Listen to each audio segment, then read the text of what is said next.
Well, Brad, I'll start with this. Only two quarterbacks have led this franchise to the Super Bowl. You and Tom Brady. You're finally in the same conversation as the GOAT, Brad.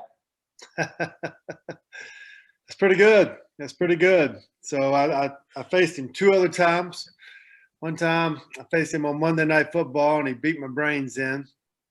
And then faced him at the QB Challenge out in California. And I got him in that one. He pitched a tantrum, and I went nuts because he didn't win. So I figured out how competitive the dude is. But yeah, it's pretty cool. Obviously, we won it in 2003, and he's doing this for his 10th time, and hopefully he wins his 7th Super Bowl. I'll tell you, man, you two obviously, different ages, playing in the same league, but has there been crossover? Have you had many one-on-one conversations with Brady? Have you had a chance to kind of talk with him and pick his brain a little bit? No, I really haven't. Honestly, I played against him one time on a Monday Night Football game when I was in Minnesota. Then I was with him at the QB Challenge there. I've had a couple of friends that have played with him up in New England, and they just said he's really good at what he does. He never lets us, he changes the signals from week to week. He runs the team, gets the plays he wants to run, and he wins. And he wins, and he wins, and he wins. And I've been sitting on the couch for, a long time watching that guy play a lot of ball games and now lead the Bucs back to the Super Bowl. You retired at 40, and I read that you were pretty worn down, once you retired. This guy's 43 years old, and he's still slinging it, Brad, and winning football games. How is he doing it? It's amazing. It's amazing. He doesn't look like he's changing. He hasn't changed his style. He has not changed his style. He's looks like he's 28 years old. He's able to throw the ball.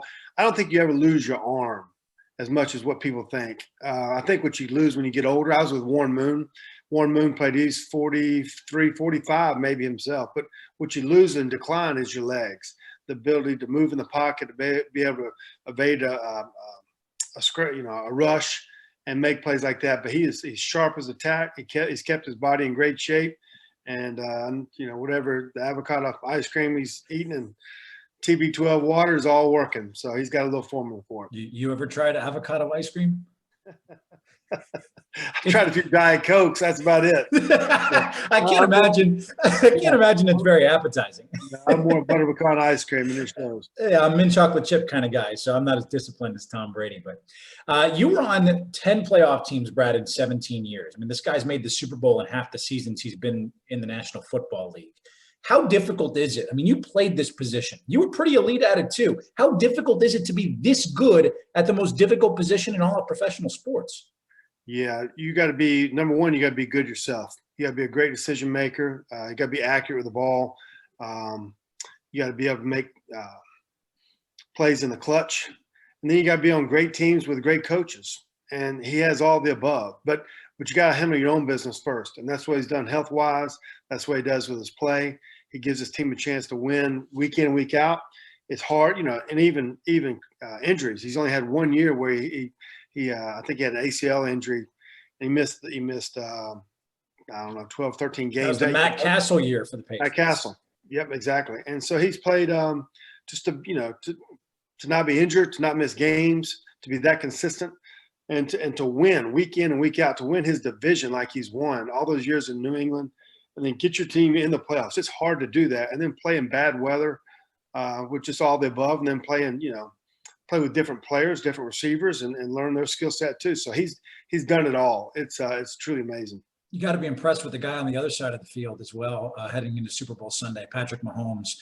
You watch him. I mean, he's 3 seasons into the league, Brad, and it feels like he's figured this out already. How impressed are you with what you've seen from number 15 on KC's side? It is. I mean, he went to 3 straight AFC championship games himself. And the his first year, he was backing up Alex Smith. So, I mean, it's everyone recognizes his arm talent, but I think Andy Reid should be given a lot of credit for the way they brought him in the league, the way they developed him early, and the way they surround him with great talent. And the kid seems like he's very, very he can dial into the moment, and he can lead a team too now. They only lost 1 game this year, really, with Oakland, and in the shootout. Then the last game of the season didn't even play. So, I mean, the ability to lead your team, the ability to win, and especially only in his 4th year, I think 24, 25 years old, it's pretty awesome to watch somebody that mature that can lead his team. You've obviously played in the league with some pretty elite quarterbacks during your time. Peyton Manning was there, Aaron Rodgers, obviously. You think this guy, Mahomes, is the one guy maybe that can reach that mantle that Brady's on? He's got to play 16 more years. It's spectacular to watch his arm talent. I mean, his arm talent, his ability to make plays, to make so many plays and not turn the ball over. That's pretty amazing in itself. So, I mean, for him to already play in his third AFC Championship game, his second Super Bowl, I mean, you're gonna say if anybody can do it, he'd be the one. And it seems like then there's another guy that comes along too. But for the success that he's already had right now, I think we just need to sit back and marvel at it and enjoy what he's able to do at the same time. But to make it to 10 Super Bowls like Tom, that's a lot of training camps, a lot of mini camps, a lot of ball games to be played. It's not easy to do, for sure. Looking back to that 2002-03 season, Brad, everybody talks about that defense, rightfully so. Number of Hall of Famers on that side. Hopefully two more come Super Bowl Saturday when John Lynch and Rondé Barber hopefully get in as the 2021 class for the Hall of Fame as well. You guys had a pretty good offense, too. People forget that Brad Johnson, John Gruden, and the boys could score some points back in that Super Bowl season. Yeah, people, when you play with a great defense, and rightfully so, they did over years, and especially that year, they're going to get a lot of the credit and deservingly so. But that year I led the NFC in passing. We scored a lot of points. We averaged over 28 points a game from the halfway through the season. We got hot. And then we were also a team. If you look at the stats, first half stats compared to second half stats, a lot of times the first half I might have thrown for 180 yards. The second half I might have thrown for 30, closing the games out. We did score 31 points in the first three quarters of the Super Bowl too. So, I mean, it wasn't like we were just a bunch of wooden Indians over there. You know what I mean? So we had a lot of guys that made Pro Bowls, a lot of great players. And but it takes everybody in the building, great coaches. Some of those coaches went on to be head coaches that we had as assistants. And then some guys went on to win Super Bowls as head coaches too. So, but a lot of great players, a lot of guys make the Hall of Fame, and it was tremendous players on both sides of the ball. What's the defining play for you that year? Is it the Jurevicius touchdown? I know it was early in that game against Philadelphia, but maybe was it that? Was there something that comes to mind in the Super Bowl? Like for you, what sticks out as maybe the defining play offensively for you all that season? Well, I mean, the easy one to point out is the Joe Jurevicius play. October 20th, we were up in Philadelphia. We'd been beat by Philadelphia for 4 straight years, the last 4 straight games. We were struggling early in the game. We're down 3-0 at that point. I think it's in the late first quarter, and we have a play with Joe Jurevicius, his little 5-yard play over the middle, triple left, 83 double smash X option. You still remember the play call? Oh yeah, it changed a lot of lives. And the most memorable play from that game will be Rondé Barber scoring the touchdown at the very end, but the score was 20-10.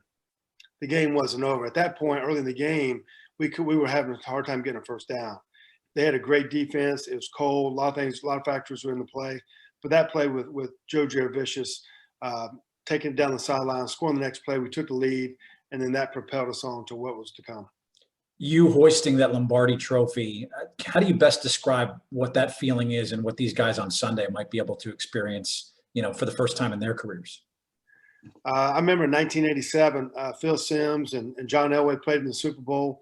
Phil Simms won he had confetti falling on his face and said, "I'm going to Disneyland." At that time in high school, I was a senior. I couldn't decide if I was going to play football or basketball or what school I was going to go to.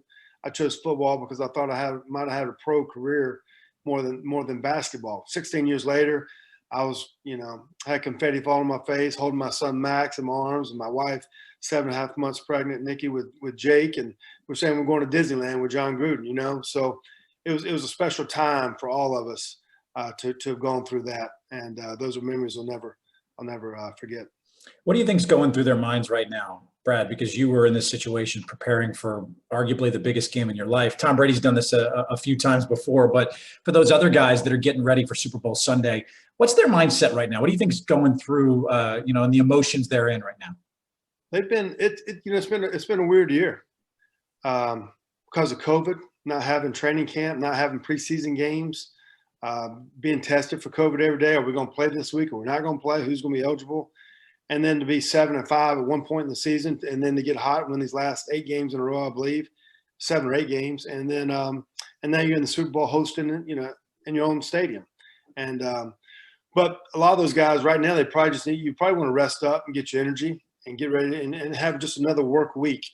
Try not to change your schedule too much with what's happening in the building, the meeting time, and the game time. It'll take care of itself. They've already played before.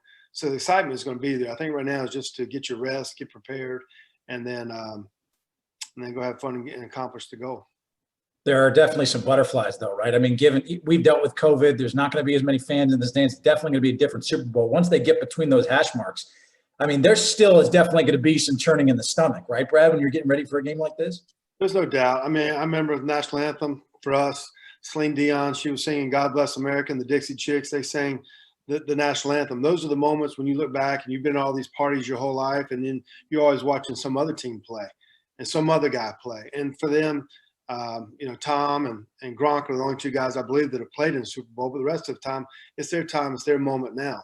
And but you don't want to make the game bigger than what it really is. You have to stick to your, the plays that you practice, the rules, and everything that you apply to what's going to happen in this game. But then when there's a grand finale, when it's over, there's a winner and there's a distinctful loser.